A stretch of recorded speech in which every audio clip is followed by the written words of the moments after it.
MFs. Doing it again. Hustle Like You Broke.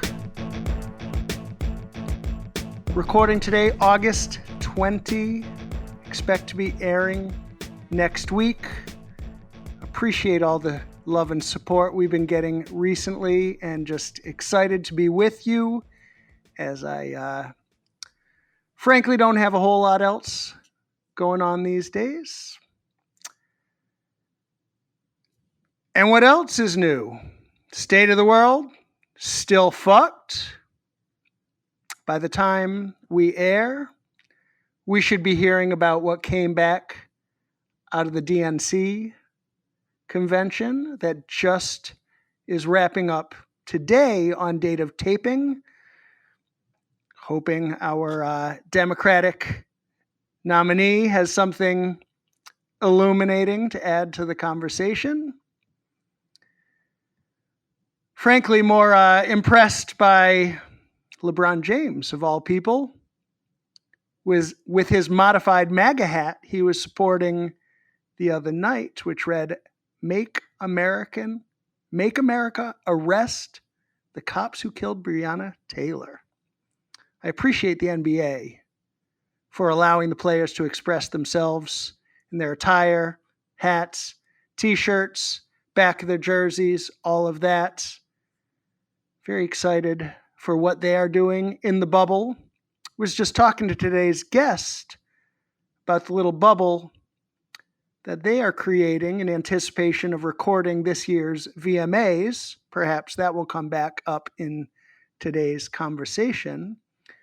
But before we get there, I brought up basketball already. I may as well bring out one of my co-hosts, Mr. Motherfucker himself, Kyle Hamilton, and ask him.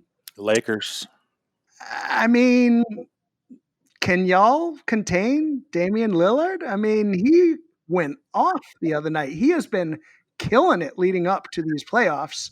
And, I guess we will know by the time we air. I know my Celtics are up 2 right as of right now.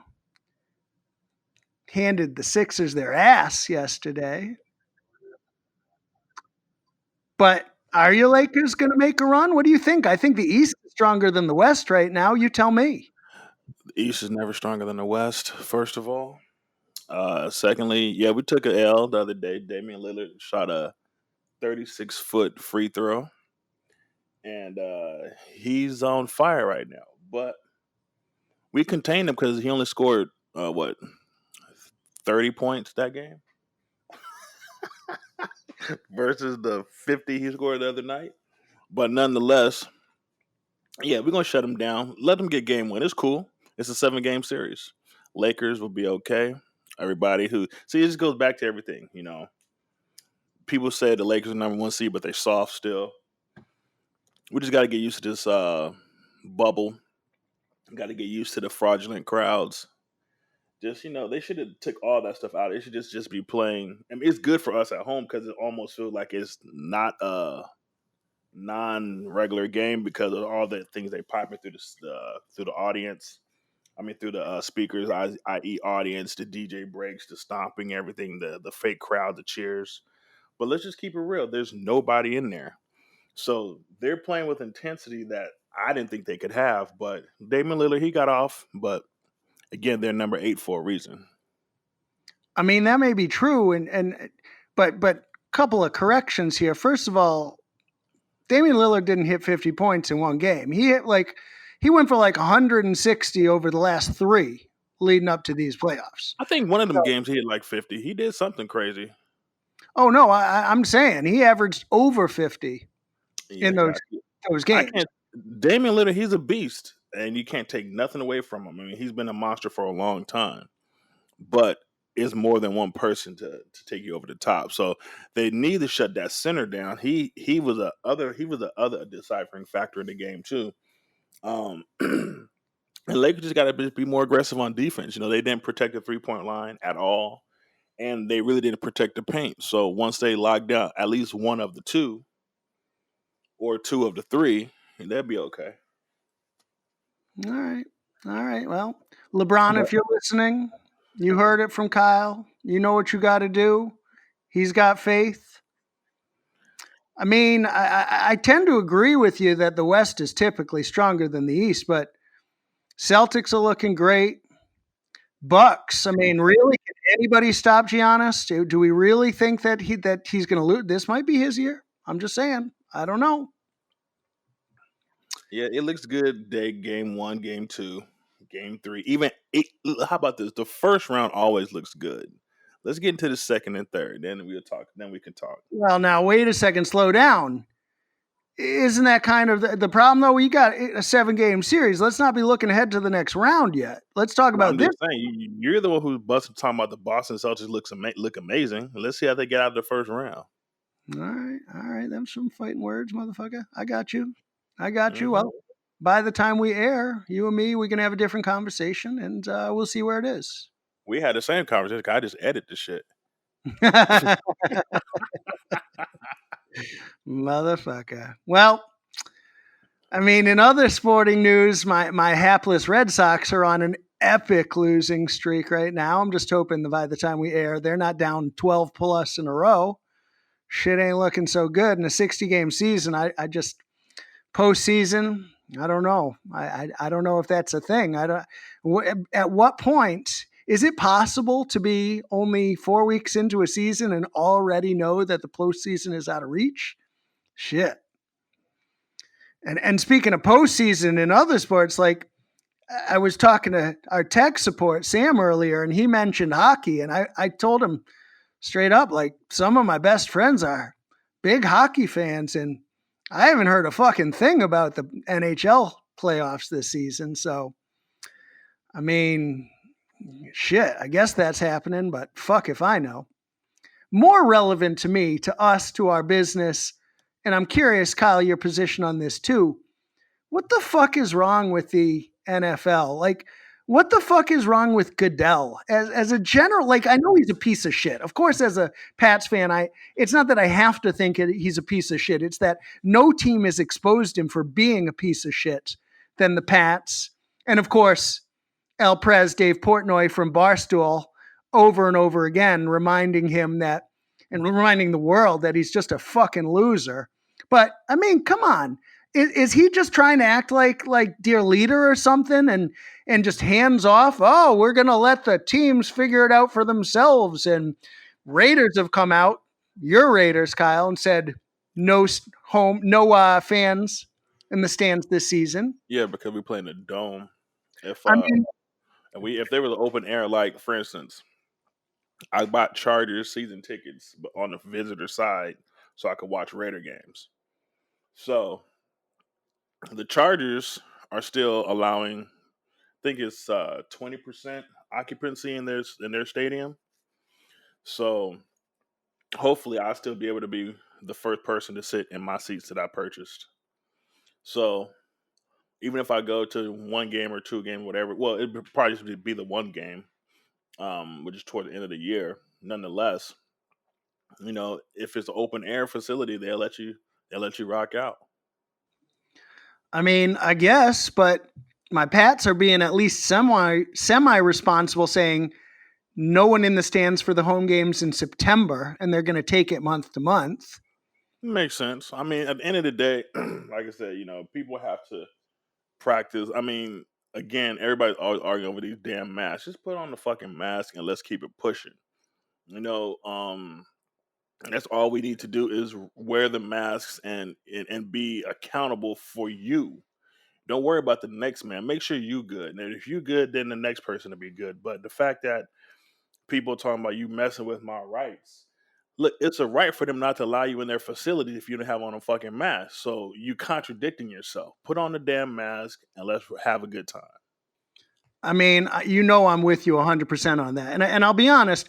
Now, my son is a soccer player, plays on a club team, and they came out with new state regs here just recently, and now he has to wear a mask in play, and they're allowed to have games.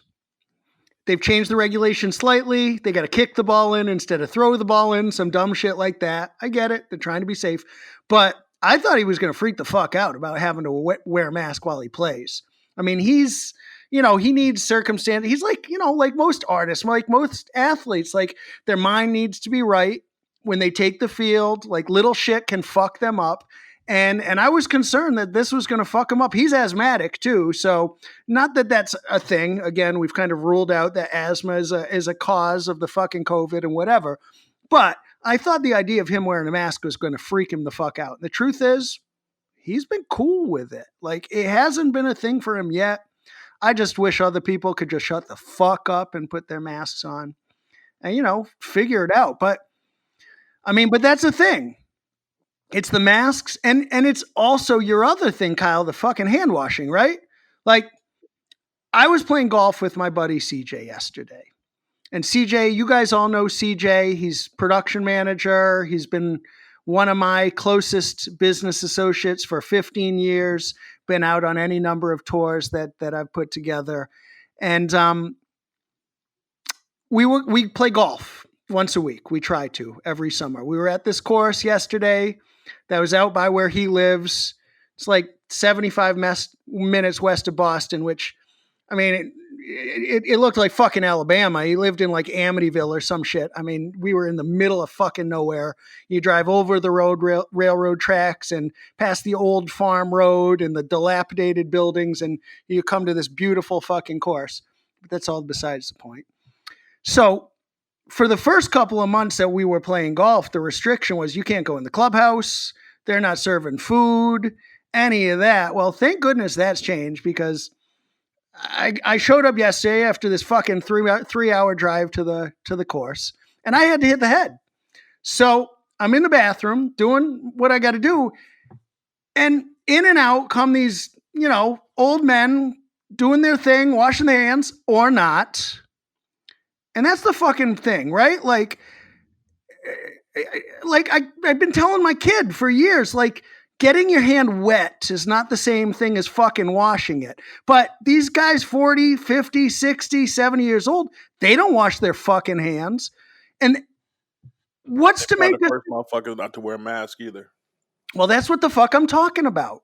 So what the fuck do we have to do to get these fucking people to wash their fucking hands? I'm not even talking about 20 seconds, sing the fucking happy birthday in your head twice to get through it or whatever. Like, just fucking put some soap on it. Like, make a little bit of an effort or something. Like, no wonder I'm fucking paranoid touching shit inside a bathroom. Got like germaphobe before this fucking COVID thing happened. Like, this is an example of why. And this is why I'm concerned. We come back for this shit and we're expecting all the crews to be washing the hands before they go into catering, before they touch a mic and hand it off to the artist. Like, is that really the fucking world we live in? Is that going to happen? We know from gigs we've seen, we've heard from people. Kyle, you told us the story yourself, where even when masks are required, good percentage of the people aren't wearing them.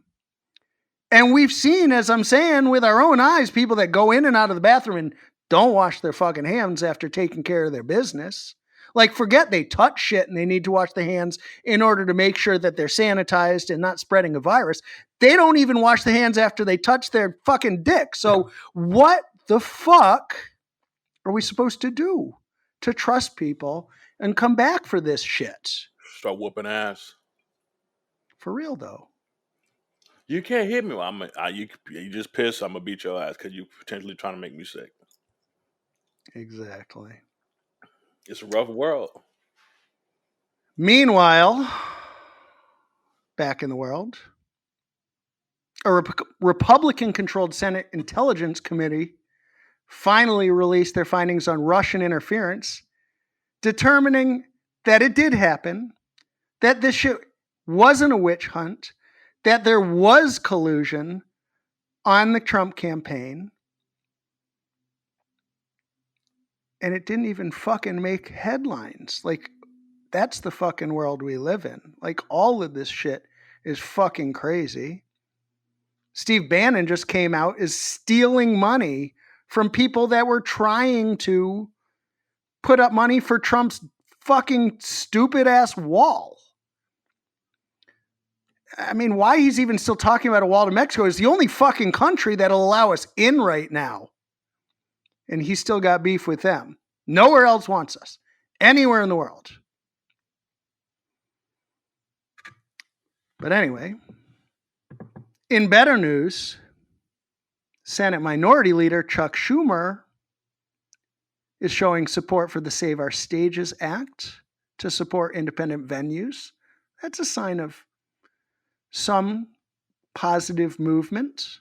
Michael Strickland continues to make headway on support for independent contractors, hoping more on that soon.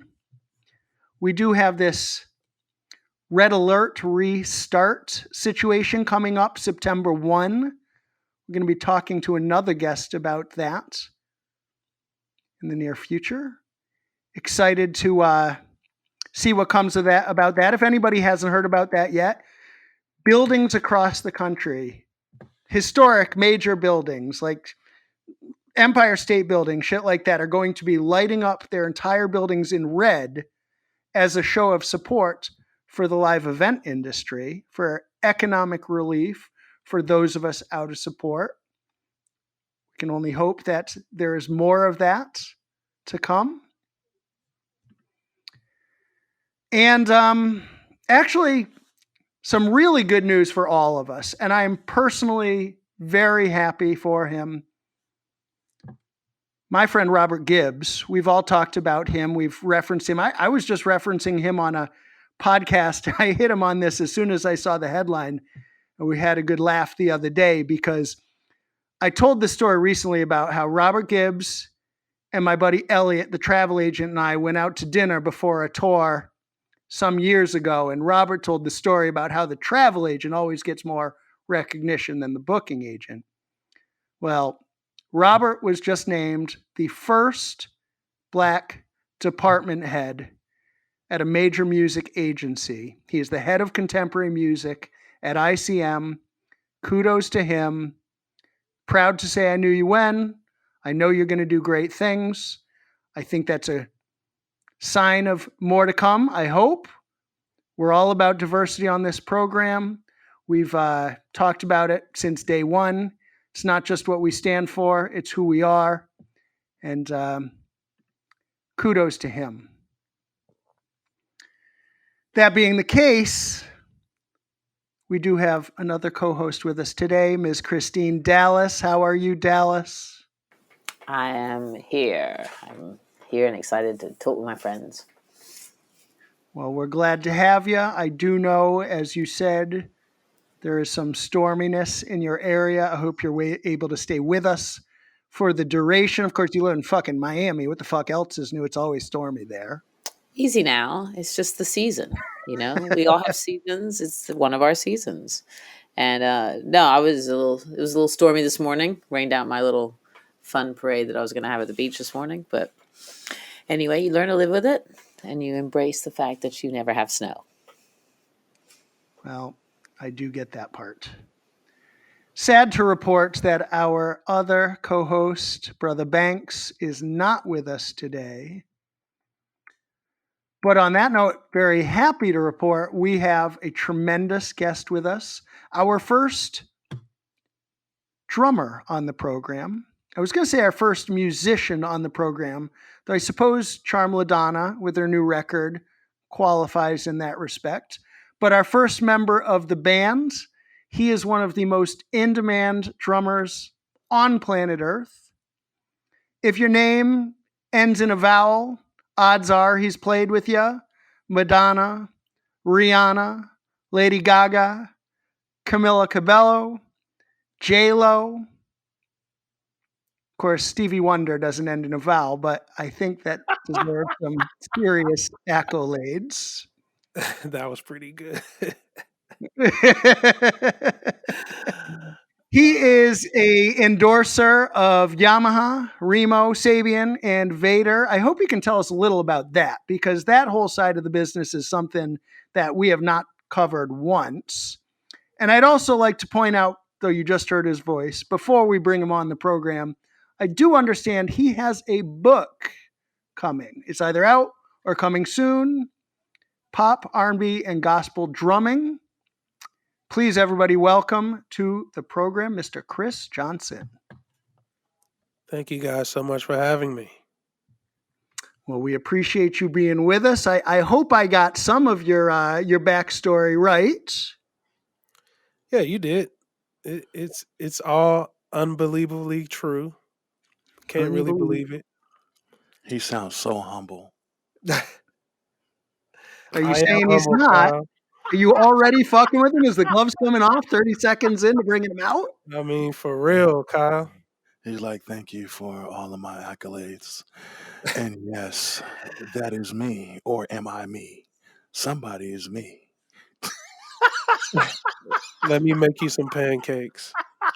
I love it. Man, Kyle's kind No, of man. impressed with himself already here. No, Kyle know what it is. I've known him forever, and I am humble, but I am also grateful, to be able to say that I've done that. It sounds unbelievable when you name off all those names. It's like, yeah, right, this guy.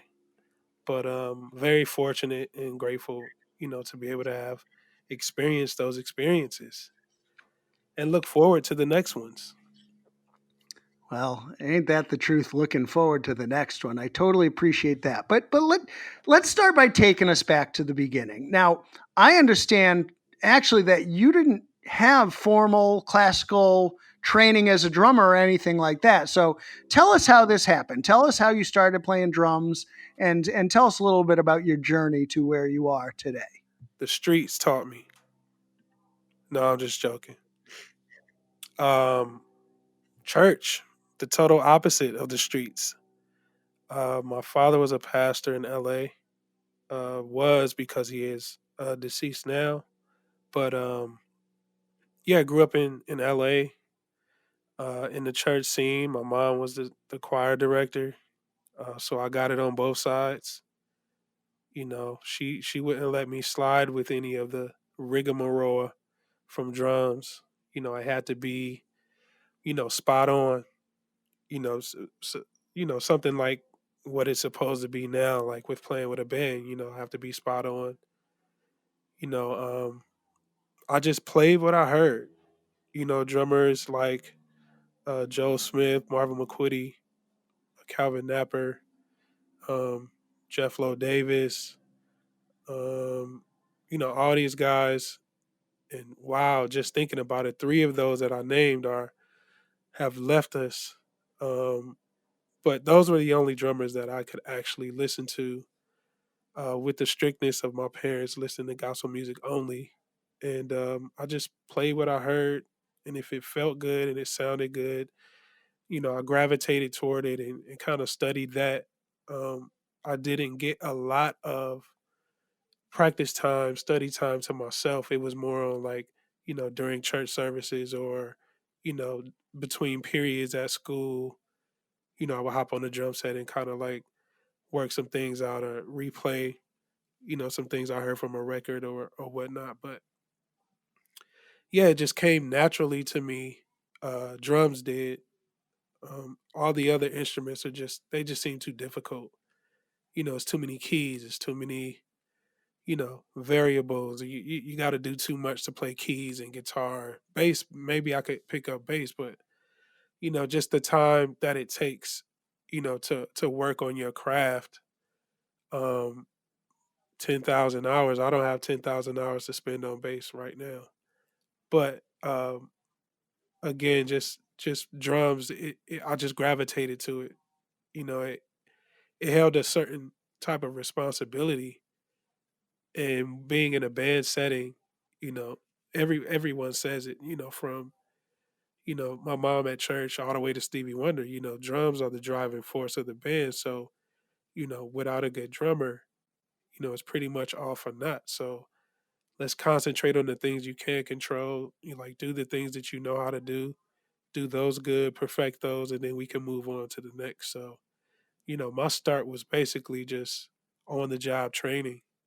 It's a crazy story and a crazy way to think about it that way. But yeah, it was just, when I got a chance to play, I did what I knew. I didn't want to try anything overly extra, because I knew my mom would look at me like I was crazy. So, I just kind of kept it chill and kept it cool, and took the experiences every experience from my first time ever being on a stage, with monitors and lights and all that stuff. Like from that time, to currently now experiencing things that, helped me build who I am character wise and, as a musician as well. Well, it sounds to me you kind of caught that bug. Like you picked up the drums and you're like, ah, shit, this is it for me. I mean, is that the case? Yeah, I mean, I have three older brothers, and the oldest, was more on the ministry side, and he would um, mediate the services and sing. He also sang and preached. The brother under him, he played drums first, and once he graduated to like the keys and organ, then I hopped on drums, and the brother that's under him was also singing and helping my mom with the choir and vocals and all of that stuff. So we each took a part in the church, to get our things together as far as music, because my mom and dad were both musicians. Their dad and moms were musicians. My uncle played guitar in the church, so it was a very musically inclined family. So I really didn't have a choice. It was just basically what instrument or what am I actually going to do? All right. Well, sounds like it's in your blood. I want to go back and point out that you made it sound a few minutes ago like drums was easy compared to the piano or the bass or the guitar or whatever. But I mean, I know from my own experience that's anything but the case. And not that I've spent much time at it, but I mean, two hands, 2 feet, all doing something different. That shit ain't easy. It's not. I mean, it just came more natural than keys or guitar. Like guitar, you have to use, you know, all your fingers to create chords. And I see these guitar players and they're playing chords like back to back to back to back to back. I can barely figure one chord out. It takes me an hour to figure a chord, and then by that time, my fingers are hurting. Or the You know, song is over. or the, or the song is over. So with drums, it's just with the rhythm, it's just something more consistent. With each limb, and you can kind of catch on, and you just playing different combinations of whatever, to create that beat and that groove. And when you're playing in a band setting, you just sitting somewhere and just chilling. Like it's not rocket science. It's just a matter of just being in the pocket, knowing everybody else's part, so you know where to sit in the song. Well, I always thought the drummer had the best seat in the house. I mean, most of the time, whether you're in the back, in the middle, or you're looking out, you see the whole band. You see the front person, man, woman, whatever. You see the entire audience looking back. I mean, that's something that people dream about. So, I mean, tell us. I guess just tell us more. I just want to know. Like, you're backing Gaga. What's that like? Honestly, it's gonna sound funny, but it's just like any other gig. And I'll explain what I mean. Um, I have played with some incredible artists. Some of those overlapped. Some of those, I had to make a choice.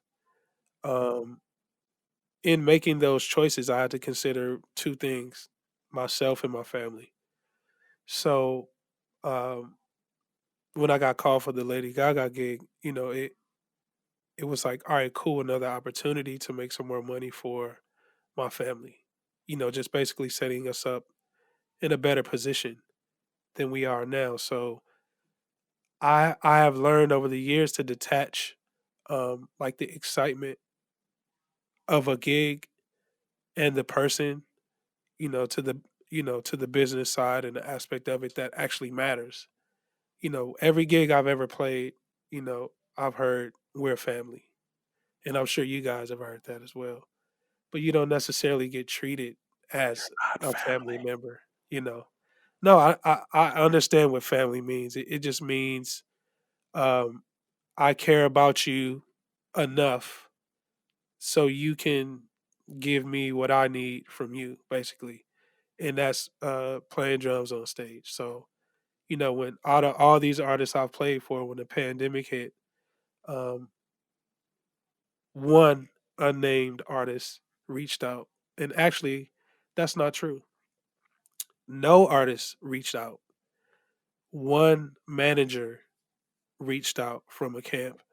And I thought that was very, it just confirmed basically how I was feeling with, going from gig to gig. I treat it like a business deal and I don't get my emotions attached to it. So playing behind Lady Gaga is just the same as playing behind Maya back in the day, or um, Rihanna, or J Lo, or Stevie, or whomever. I'm there to do a job. I'm there to do an excellent job. They obviously know what I can bring to the table, what I'm capable of. So there's no pressure there. All I have to do is just perform. Grab my cheese and head to the house. We can socialize. We can be at parties. We can be at these different events. We can even be called family. But the reality is it's just another job. You know, until the dynamic changes between you know artist, band, or whoever name is on the marquee versus um, who's the support. Generally we're the support, so I'll act as such. I'm not going to do anything to jeopardize your name, as the artist, but I am going to look out for myself and I am going to make sure that I'm okay and my family is okay. So I was excited for a new journey, but I treated it just like another gig, honestly. Well, you wrote an article, and I wish I could credit accordingly, but as soon as I dump into it, I suppose you can tell us. It was 10 way it was essentially 10 ways that you became successful as a drummer. Do you know the article in question? I'm not entire. I do remember that article. I don't remember who the interviewee was. Um, was it the ones to watch? Ones to The watch. That's live. exactly what it was, Yeah, and it looks like you wrote this as opposed to being interviewed for it. Am I right? I don't. I was actually interviewed for that. I'm not sure how the wording came off. Like I'm sure they used like quotes and stuff, from what I said, and kind of put things together. But yes, I do remember that interview now. Yeah. So I want to call attention to that specifically and kind of walk through it because you've touched on a bunch of the points here, and frankly, to me, this is a very astute commentary, not just on drumming, but on success in all walks of life. And our business, I like to think, is relatable to the world beyond just those who work in music, those who are whether on stage, behind the scenes, doing any of our jobs or otherwise. We've had guests in sports.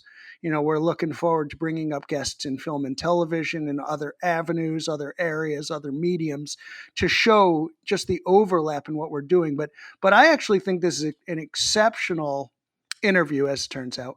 I think that what they must have done is basically take each of these 10 elements and then quoted you in the responses. But rather than reading off your quotes, I'd kind of like to walk through the highlights and have you talk to us a little more about each element. You've been talking about the first one, which is basically music is music. You play your part, as you said before, who you're playing with, the other artists on stage, all of that. It's all music. I mean, anything else you would add to that? Um, no, I mean just the same approach. Like my mom, she was a stickler on being on time, being prepared. When you're prepared and you're on time, the rest of the day and everything else just goes how it's supposed to go. Rushing is not my forte. I can't function rushing. I learned that early on. So um, It's just to basically, when it comes to the music, just be prepared, be on time, be at your best at all times. Like rehearsal, Kyle can attest to this. A rehearsal is like a show for me.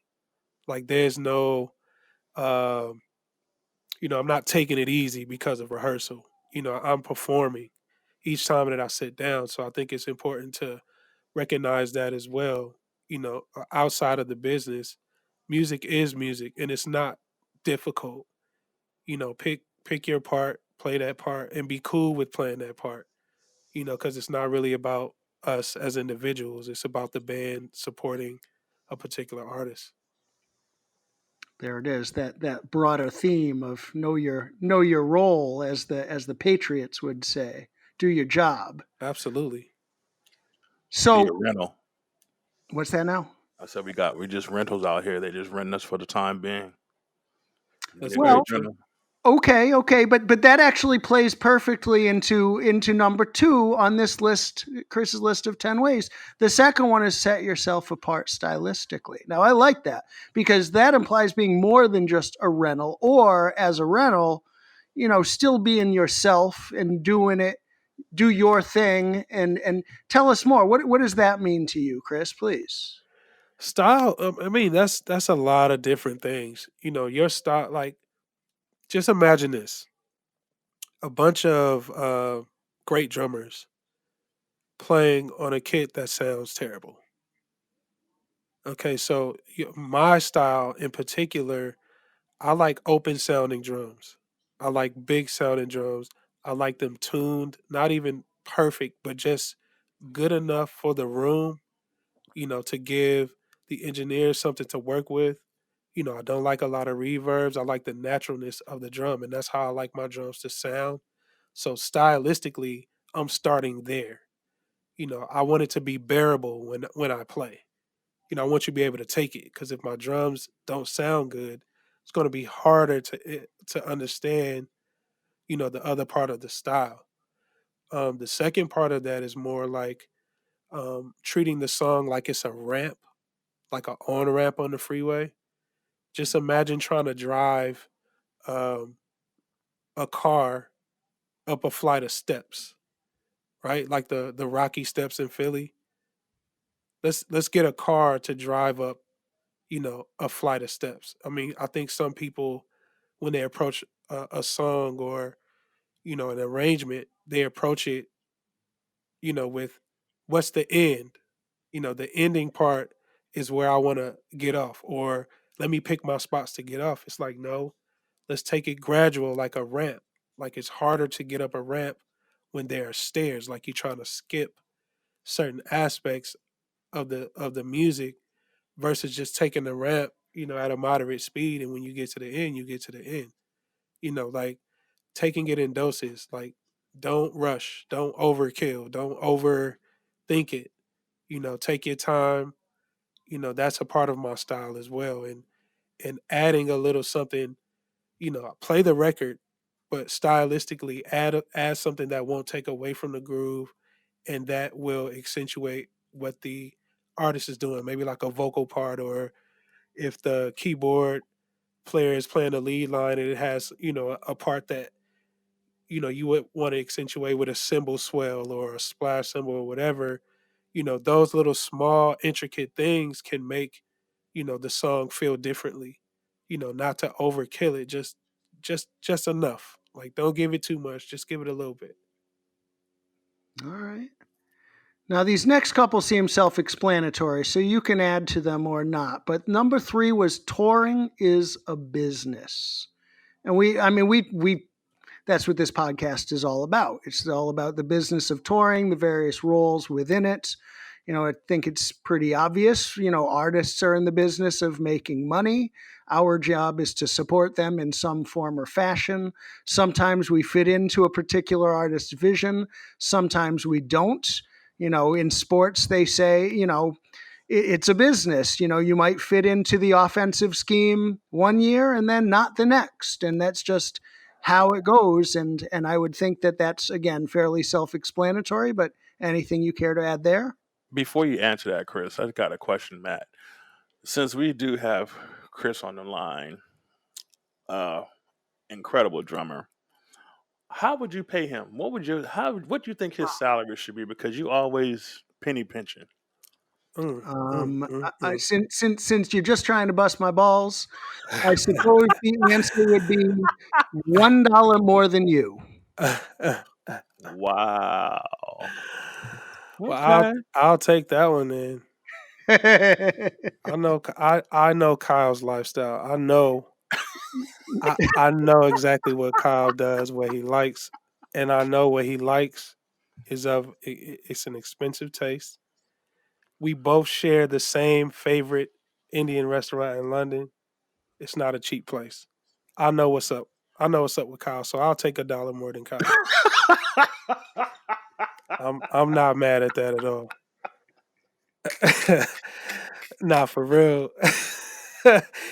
Not for real. It's okay, Matt. To explain or to break down a little bit more of why I approach it this way.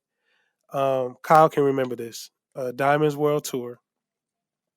We were doing arena venues just as Dallas well too. as what'd you say? Dallas can remember Diamonds World Tour too. Oh yeah, okay. Diamonds World Yeah. Tour Dallas. We're Yep. doing arenas as well as stadiums, right? Arenas as well as Yep. stadiums. Keep that in mind. Hmm. So we get to France and we're now at the first show of the stadium tour of the arena tour. My arena tour rate was a certain amount, $1 more than Kyle. And then we get to the stadium, which is 81,000 people. At the same dollar amount ticket wise, but only multiplied 81,000 times. But my rate remained the same, and I don't know why I couldn't get into that show. It was at Stade de France. I don't know why I could not get into that show, but I just kept thinking it's a lot of people out here, and I am making less than point zero zero whatever percent on each ticket. You know what I mean? So if this was actually a business deal and I approached this as business, I would have recognized, okay, there's a couple of stadium runs in here. I need like a bonus of a 5 grand bonus for each, stadium that we do on the run. Like I didn't get it until then. And I'm literally playing the show, thinking about all of this stuff. And that's where it changed for me. So business, it has to be in the forefront. Gaga calls. It's like we got these dates. This not whatever. Okay, what is the rate? What is the rate that you have in mind? And then I'll tell you what I have in mind, and I'll also tell you what you're gonna get with the rate that I have in mind. You know what I mean? And and sometimes I catch myself in this position a lot to where the band as a whole is unhappy with the rate, but I, as the individual, would somehow be caught in the middle between management and the artist talking about rates. And answers come off this way. Well, if I do this for you, I'm gonna have to do this for the entire band. And we can't do that. That's the craziest thing I ever heard in my life. But once it got there, I had to learn how to detach from it. And if the gig doesn't make sense to do, it don't make sense to do. People say it all the time, like, you quit Stevie Wonder? Like, yeah, I did. Because it didn't make sense. Like, granted, the greatest musical experience of my life to date is playing with Stevie Wonder. Like that there's nothing greater than that musically. But business wise, it just wasn't cutting it for me. And that's with most, if not all, the gigs that are out right now. So, and I'm even more afraid, of going back into it because now it's gonna be even less than what we agreed upon, but pre-pandemic. Everybody's gonna be struggling and scrambling to try and make ends meet, and Live Nation releasing these articles about basically the artist has to take care of everything. And if we're family, we really gonna see how that how that's gonna work. it's We're rentals, not family. more than likely going to be a DJ with dancers and a bunch of production. So, I am anticipating on, keeping, my look and outlook and sticking to my guns with this business thing because that's the only way that we're going to, kind of advance ourselves in this industry. Well, I would only add a couple of things. One, I hope that everybody doesn't just go back to a DJ because it's what easy. I understand that there's a certain thought process there, but certainly doesn't add to the show. I would also add to the point about touring as a business. A wise one man once said to me, "You're not worth what you say. You're worth what you negotiate." Mm. I had to learn that. I literally had to learn that. Like, you can, like, there was I don't like to call names with bad situations, but, there was a gig where they were like, okay, we got dates from the 21st to the 27th. How many days is that? That's 7 days, right? Is that 7 days? Is that 6 days? 21st through the 26th. And how much would you like your day rate to be? And I said 500 would be a fair day rate. Well, I think that's too much. Well, maybe I could recommend you to someone that can get the job done for you. Like, we try and negotiate the best way we can, and we fall in the position of not actually getting and doing the gigs. We understand people give their right arm to be in the positions we're in. We get that. But if I don't take this gig, then I'm just basically taking money out my family's miles, taking it off the table. But we have to kind of get out of that fear factor because if we don't ask, we never will get that. Well, we never will get or even half of that, and I shoot for the moon. Like, how much are you willing to, how much are you looking to get paid a week? 10,000. Why do you feel like you deserve 10,000? Like, you can look at my track record, and I can guarantee you that you'll be happy with the result.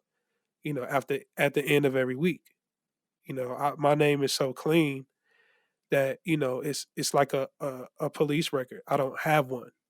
There's nothing negative that you can say about me when it comes to touring and handling my business. So, I'm saying 10. And then they'll come back and say, okay, what about 5? And I'll come back and say, well, what about 8? There we're in the negotiation process now. So obviously they want to try and work it out. So, just, take a chance and eliminate the fear factor and go for what you want. And if you don't, you never will know. And if the gig is for you, it's for you. If it's not, then you won't have it. And you just got to look at it like that. Well, Yeah, Matt.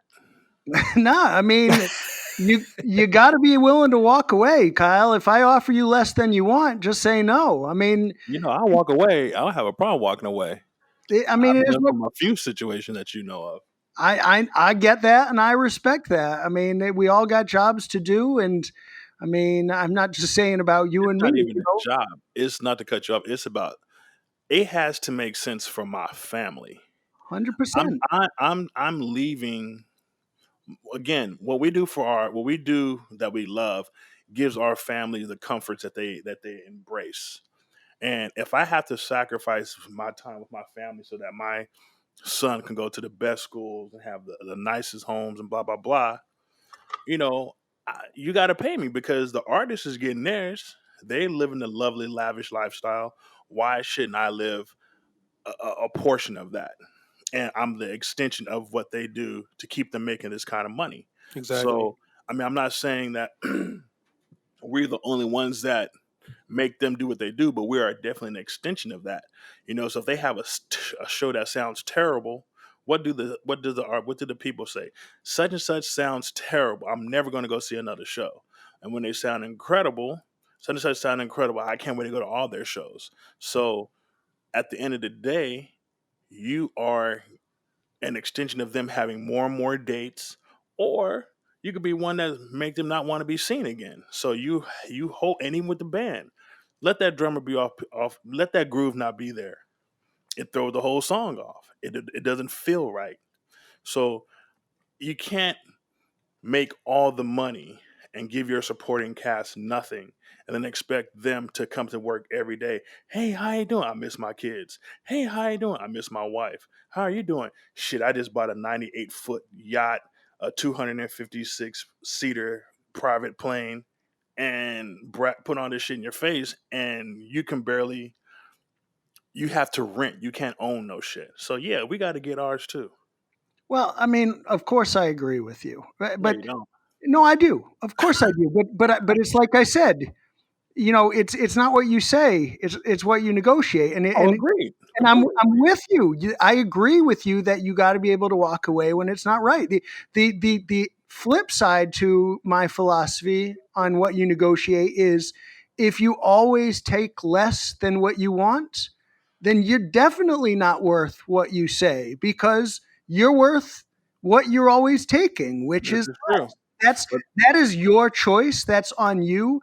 I mean, but again, I understand the way negotiation goes. I understand the perception of what the artist gets and what the crew is left with. But as a you know, general business philosophy across all industry, you know, you gotta negotiate what you can, and when people offer you less, you got to be willing to say no, and not just because. And you can't mhm. think, well, if I don't get this money, then my family's going to have that much less money. You also have to think, I can't pigeon myself into always taking this money because then I'm never going to have the money that I'm looking to make. I have to be willing to say no to justify my position. If they still won't pay, then cool. Get somebody who's not as good. Cool. That's on you because I'm going to get mine and I'm going to And they're get going to call back. You're going to call me back, Matt. me, and then you are worth what you say, and then you're negotiating from from a position of strength and getting what you deserve. Again, I'm kind of moving around, but along the same theme, I used to book a lot of talent, not just in terms of putting crews together and tour packages and what have to, but as a booking agent booking shows. And you know, one of the things that I learned early was when you're trying to put together charitable events, everybody always thinks that the artist should take less money, but the smart artists, they don't. They say, if you want me for this, you still got to pay me. Because if they're always taking less to do, this charity, that charity, this, cause, that cause, then they're devaluing themselves. And here's the thing: when the artist does something for charity, hey band, hey everybody, so I'm doing this for charity. You're doing this for charity, not me.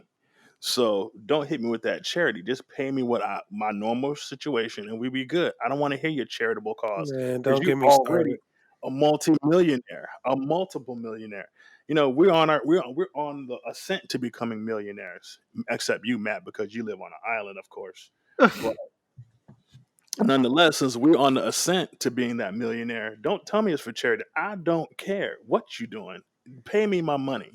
This makes you look good and on the red carpet and blah blah blah, which I don't care about because at the end of the day, like you said, they say, "Well, I can't do this for the entire band." I'm talking about me. I'm not talking about the band.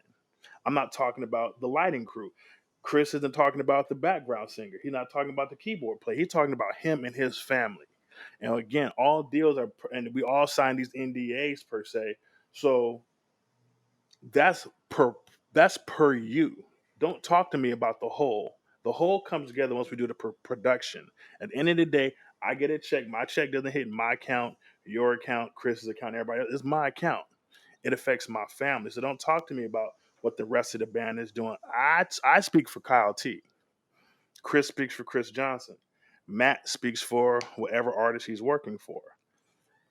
So again, I don't like hearing them conversation. Then also makes it then when they make it feel like you should be glad to work for XYZ. It's actually the opposite.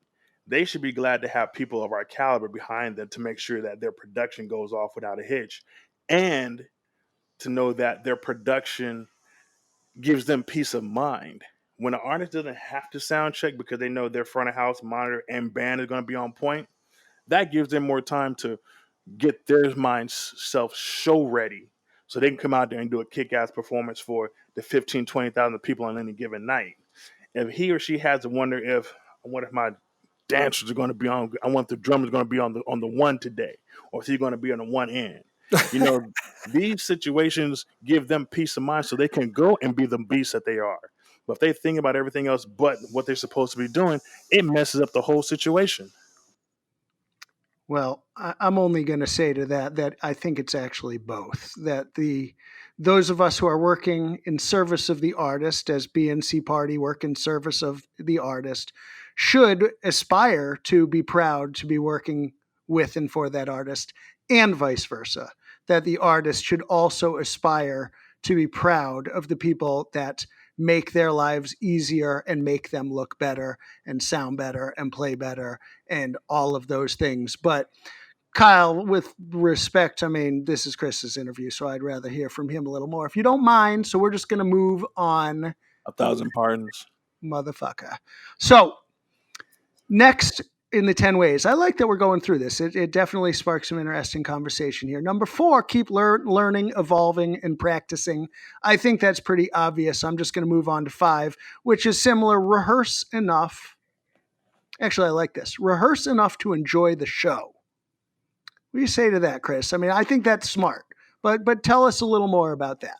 Yeah, we crack jokes. You know what I mean? If we're in the middle of playing a song and something happens, we're all on the talkbacks. So I'm talking about Kyle and all of us. Like, we cracking jokes, we laughing at people. We're, like somebody going off and enjoying themselves. Like, yo, this lady over here is going ham. Like just enjoy being able to see the things around you and enjoy the show. And like playing the show is second nature. It's like your body is doing what it's supposed to do on autopilot, and you're just kind of looking around and just enjoying everything, getting new finding new things in the show, like, oh, I didn't really notice that before, like, keeping it fresh, keeping it interesting, going back to what I said about my mom in preparation. Like if I get the music, you know the first of the month and rehearsal is not until the end of the month, I feel like I should have the music down, at least what was giving to us, have that rehearsed already. So when I get to rehearsal, now we're just perfecting, what the arrangement actually is. Preparation is everything, you know. So if you're rehearsed, like I said, I play rehearsals like the shows, just so I know how it's going to feel and the effect it's going to have on everybody else. So we won't be surprised. Like I'm not going to play no lick in a show that I didn't play in rehearsal. That's not going to make sense, because it's going to catch people off guard. It might throw them off. Certain dancers, the dancers are sticklers, to the beat being a certain way, even if it's just demoing an arrangement for the artist to hear. They hear it and they send it to the dancers. And this little hi-hat thing I didn't play in rehearsal, and they're looking for it. So, it's all those little things, those little nuances and small little things. If you're prepared for those things, and you can just have fun instead of thinking about it. Like nobody wants to think about a show while they're playing it. You just want to play it. I've definitely seen a drummer trip a dancer in the groove. It was actually kind of funny. Like I didn't know that was possible, but a dancer tripped because the drummer threw a different groove out there and wore her out. That's I mean, funny. I definitely believe that. I talked on another episode of how I've been managing these 3 young ladies, Nora, Yar, and Rosa, that are these 3 young dancers from the Netherlands. There, and everything about what they do starts with the music. And if they're not feeling the music, they're not doing the dance, and they're hearing things different from the way I'm hearing it.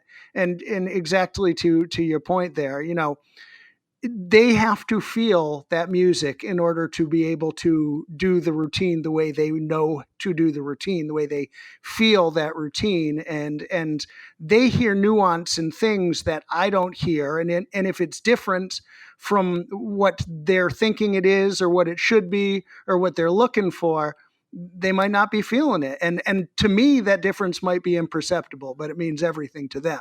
It's So very that makes true. total sense from a drummer perspective.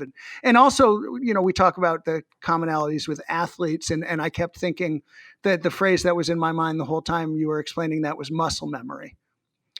That Yeah.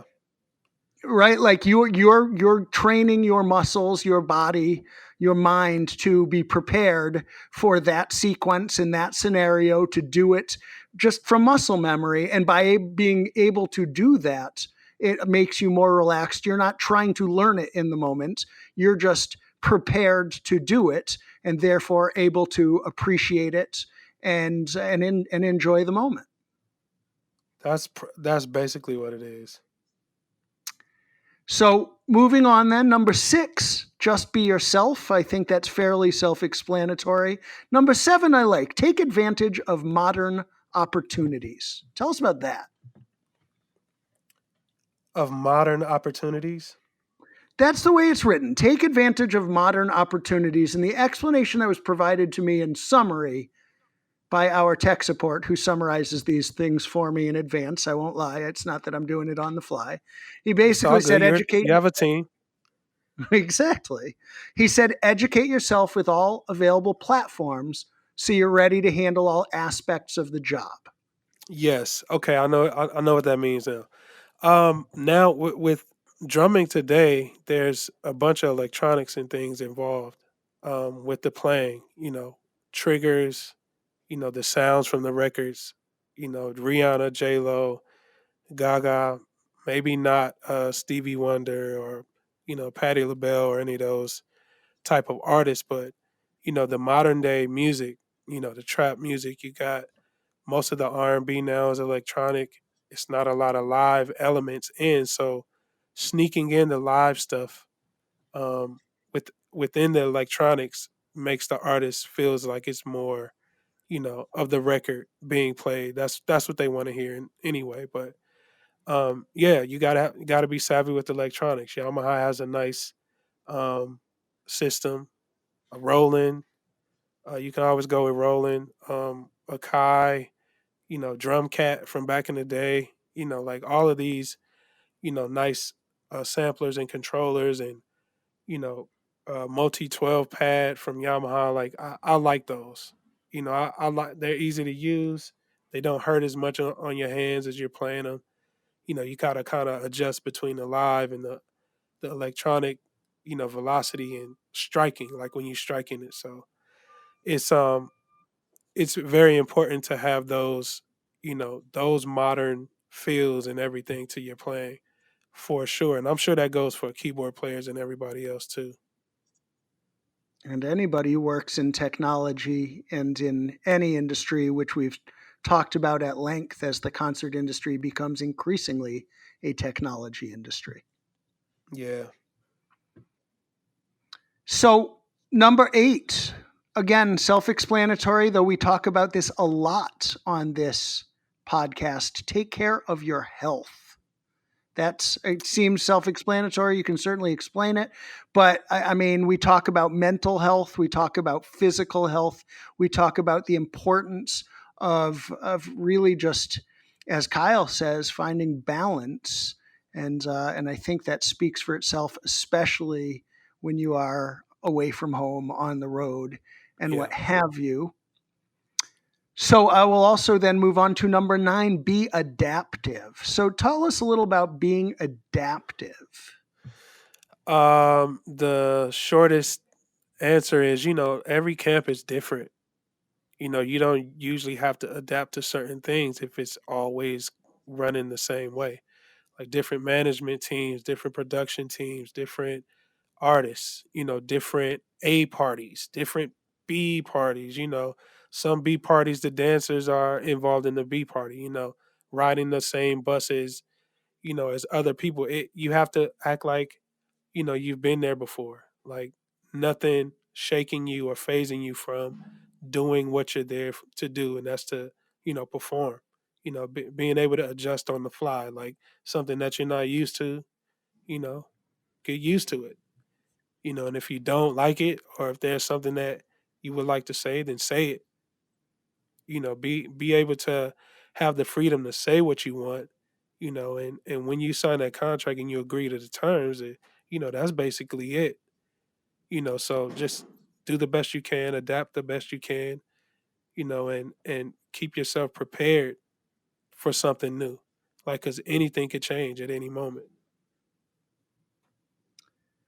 Well, there it is. And finally, on your 10 ways, and then we will move on. I like this one, perhaps most of all. You've been a perfect example of this so far on this podcast, in spite of Kyle's poking and prodding. Number 10 is stay humble. Well, Yeah, you got this is what I do. I'm just being balanced. Chris, I think Kyle's a little jealous of your style. What do you think? Hey man, he knows what's up. He knows peace, peace, peace, peace, peace. He knows what's up. Kyle is he's only joking, but like in all seriousness, we all are gods in our respects, in our own respects. And knowing that God is, the man upstairs, like the God, holds all the power, and he can give it and take it away at any point. We have to treat ourselves as if, we are very confident in knowing what we do, and that's why we're here and on those gigs and there.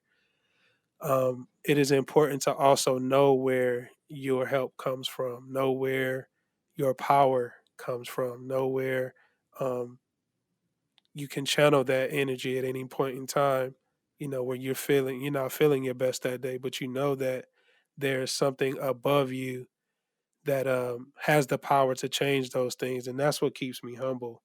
I can't ever get ahead of myself and think that I'm just God's gift to music and drums and this, that, and the third, because there's always, players out there that are doing incredible things. Stylistically, going back to that, that you just have to find a way to set yourself apart, from everybody else. And being humble is not a common thing in, I would say, the drummer world, because it's a very arrogant seat. You have to have a certain level of confidence to play drums, because it's a lot of pressure and it all falls on you, at a certain point. So just kind of staying humble and you know staying on your toes, still willing to learn. You don't know everything. Every MD works differently, so you got to be able to just be like, you know what, I know he's wrong, I know she's wrong, but I'm gonna just go with it. I'm gonna respect her as the MD or him as the MD, do what I need to do, and then maybe we can talk about it later to make it, better, or makes it, a better situation for everybody. Not being the guy that's like, no, you're wrong and you're whack. Like, in the middle of rehearsal, embarrassing people. Like, That's that's a double W. That's what's up. that's Wrong and whack. it's like you're not Boss sitting on a throne. you should not be doing that.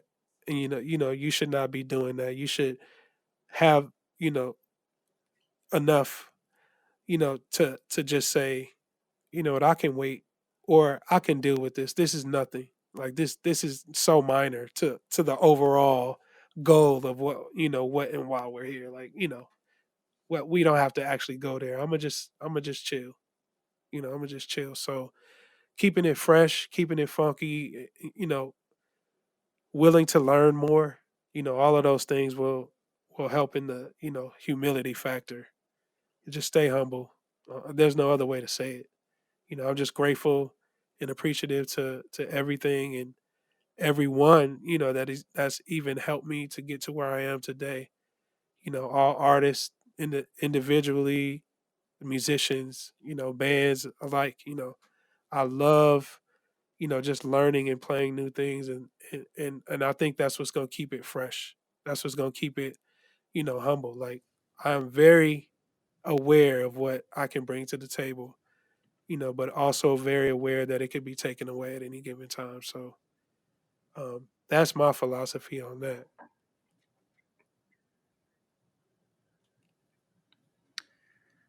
Well, I like all of that. I think Kyle's just mad that he just found out you make $1 more than he does. according to Matthew. When Matt calls me, I know I'll be making $1 more than Kyle. So I'm gonna negotiate high so we can at least maintain our status quo. You know what I'm saying? Cool. I'm cool with that.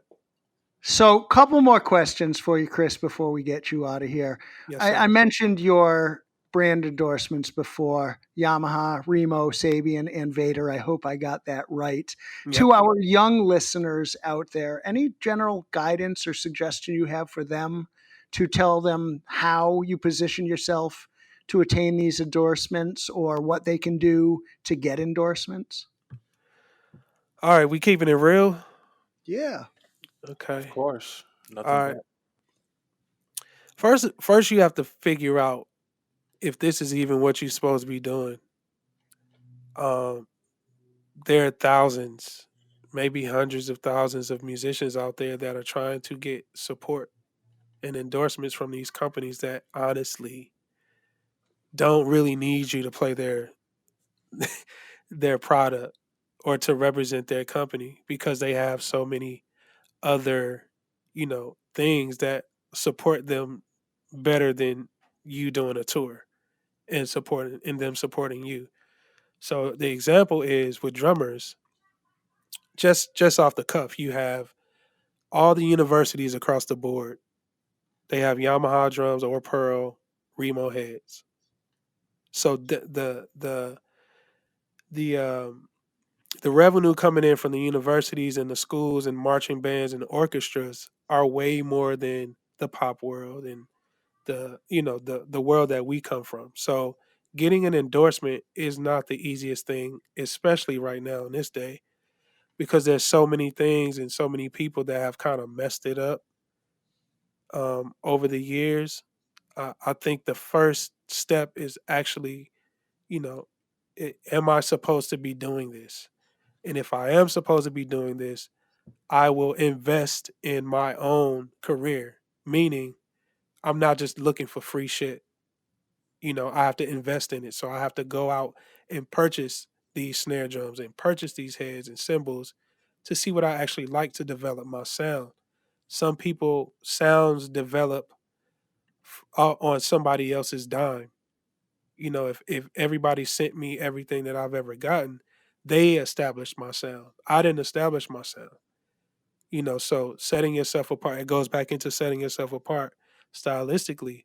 You have to develop your own sound and you have to pick the companies that understand you as a player. So with Yamaha, they have a lot of versatile drum sounds. I play a lot of different genres on these tours. So I have to have a selection of drum sounds that I could fall back on. Same with Sabian and cymbals, and same with Vader. Not so much because I use one drumstick, but the heads and the cymbals and the drums are super important. If you are to be doing this and you reach out to a certain company and they say, "Well, we're not interested," but if that is your particular sound, then you should still be okay. At some point you will receive the support, and if you don't, like I said before, then it wasn't really meant for you. A lot of kids feel like that they're supposed to be living out dreams of other people. Like they'll see me playing on the stage with whomever and they say that's what I want to do. But is that exactly what you're supposed to be doing? Is the question you should ask yourself first. And then you can pursue everything else after that. That's the realest I can give it to you. Nobody's giving out endorsements like that anymore. Um, if it's for you, then it will be. All right. Endorse yourself, and it'll come for you. Yeah, you have to invest in your career. Like don't depend on anybody else to invest in Yeah. your own thing. You'll be waiting forever. Well, I like that. I appreciate it. I think that's sound advice. One more before we move into our quick hits, then. Tell us about your book. So basically it's just my interpretation of gospel pop and R&B drumming. I feel like they're all kind of intertwined stylistically nowadays. In gospel you'll hear pop and R&B stuff. In the pop world, it's like some gospel changes you have, and sounds that remind you of gospel and R&B. Like they're all kind of intertwined. And I come from the angle of the non-traditional style of drumming. That's self-taught, learning on the fly. I talk about that in the book. Experiences in which I had to develop a sound. You know, certain artists wasn't happy with what I was doing, so I had to make the adjustment. And talking about learning songs, breaking down grooves. Some practices that I do in my practice time to help dexterity and hand placements and striking the drum a certain way. Learning the not to put so much pressure on the engineers. But to be able to play dynamically. With volumes and touch and all of those things. I touch on a lot of that stuff in the video. It has some. I'm sorry, in the book. It has some video attached to it as well. I played a few songs with just click tracks, so you can actually play the song back to and play along with it. You could take my drums out, play along with the song that I just played. Like it's very interesting and non traditional. Hal Leonard is the publishing company, and they approached me with this idea, and I thought it was actually kind of cool for them to to ask me to do this. I think it was taking a chance as well because I don't have any notation experience and all of that stuff, so I had to get with the transcriber, and I'm sitting in my room and I'm writing down like just my thoughts and as they come to me, and different styles, different artists, different talking about the road, talking about conversations I've had with Stevie Wonder, talking about you know sitting in a room and standing in a room with people that didn't speak to me or didn't acknowledge my presence was even in the room until after they heard me play. Handling pressures of, is he good enough? Not being confident in my own self, in my own playing at a certain time in my career. And, all of those things that, just life, like you said, life things and life principles that can also help you in just regular day life versus just musically and playing drums. Well, I think that sounds fantastic. I can't wait to read it myself. Do you know when it's coming? We are still getting we are still getting things in order. We have some publishing issues that we have to tackle. We got to get a couple of people to sign some signatures. Kyle actually mixed and mastered the audio on the book. Thank you, Kyle. Thank you. It Um, was it was awesome. It was it was refreshing to do a project like that because one, when you brought it to me, I didn't know what to expect, and then when I got into it, I was like, "Wow, this is what's up." yeah, so yeah, the book should be coming out later this year. I mean, we've had a few setbacks, including the pandemic and everything else. But um, when I receive a date, it'll post it on all socials, and there'll be a media blast and everything else. So I would love to come back and even talk about the book even more if I could. Well, we would definitely love to have you back and hear more about it. You've been fantastic. So let's just go into our quick hits as we wind down for today. Start thinking about the next time around. Your first tour, who was it with? First tour was Donnie McClurkin, gospel artist. He was like one of three platinum selling artists at that time. It was like 99, 2000. It was him, Fred Hammond, and actually it was one of four, Yolanda Adams and Kurt Franklin at the time. So those were the four heavy hitters of gospel at that time. All right. And your single favorite best moment or experience that you can relate? What year was that? 2008, 2009. We were in London with Stevie Wonder. It was the Diamond Jubilee for Queen Elizabeth. The after party was at Buckingham Palace.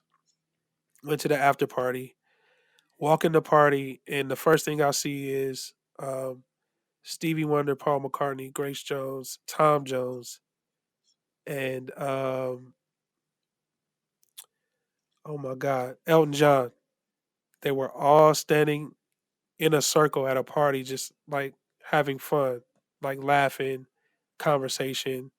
I mean, nobody would believe me because if I would have taken out my phone, I'd have got kicked out the party. That was one of the stipulations. So that was the most amazing thing that I could see. Like a bunch of great songwriters, artists, musicians, and they were just like regular people, just like if me and my boys was to get together and we're standing in a circle, having a conversation. That I thought that was super super awesome.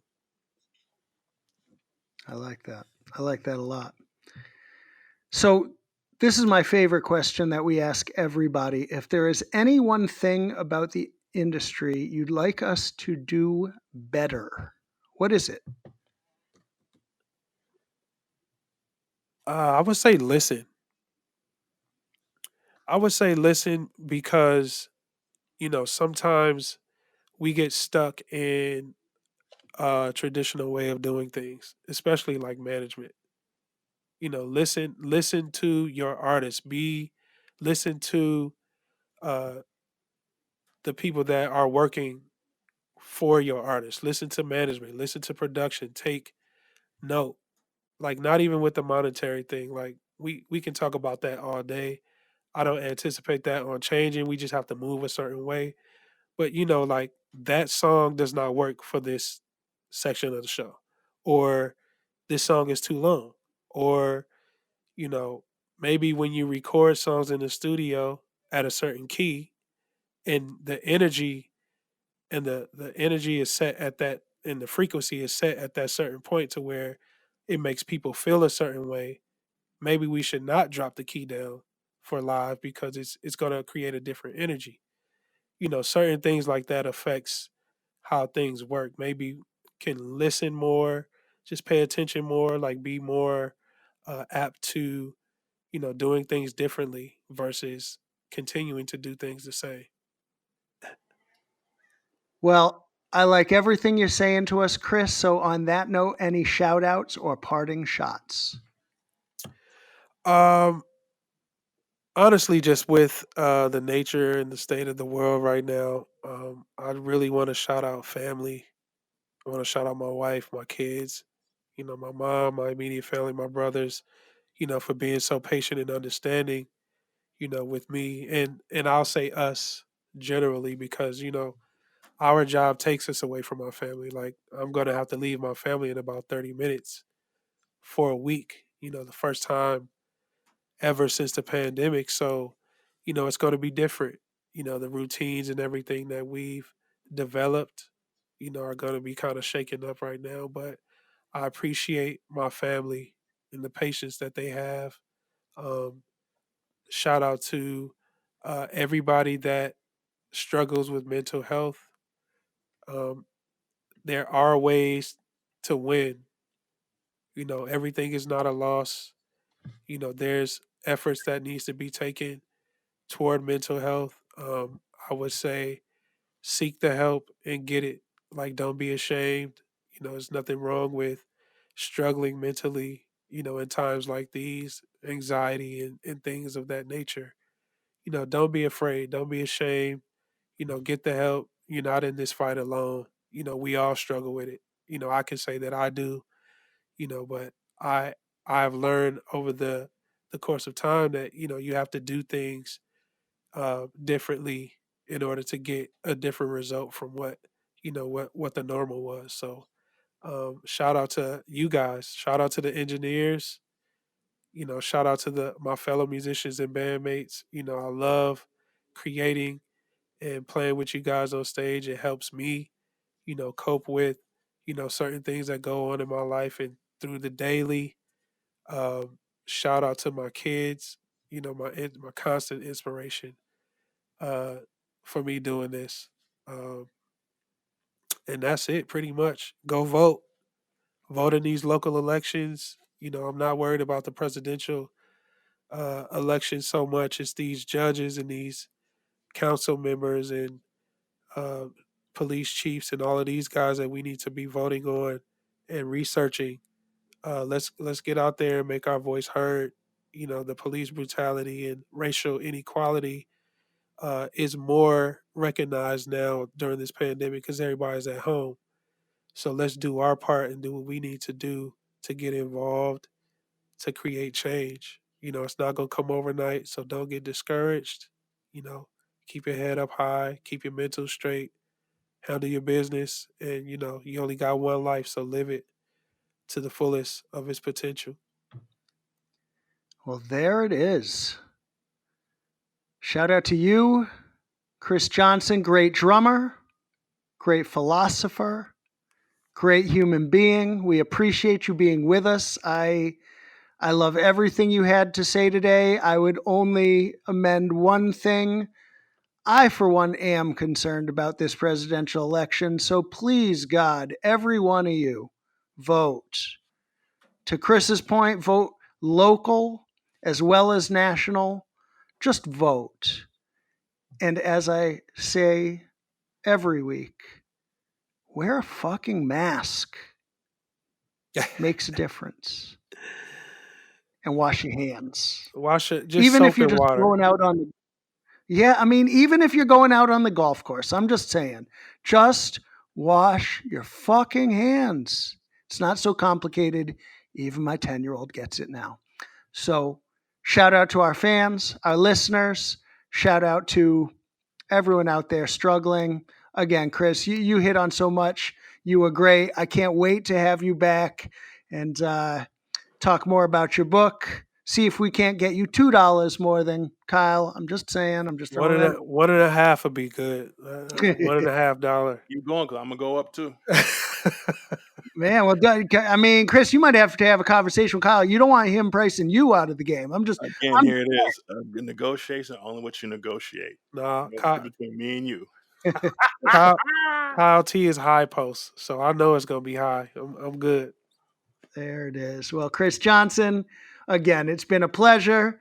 To my brother Kyle, to Dallas. Didn't hear a lot from you today, but I know you're there. We love you. Glad that we didn't lose you to the storm. At least I don't think we lost you to the storm. Dallas, No. you there? Oh, there she is. Oh, I'm here. I've just been like, I went to school, I think. I had to get in those 10 ways of becoming successful. So, good stuff. Diversify her bonds. Right. Just diversify some more. Well, to our brother Banks as well, we missed you today. We always miss you when you are not around. I hope wherever you are enjoying one of your breakfast cocktails right now. That's the Banks right there, little breakfast cocktail. There it is. Well, on that note, to all, thank you and good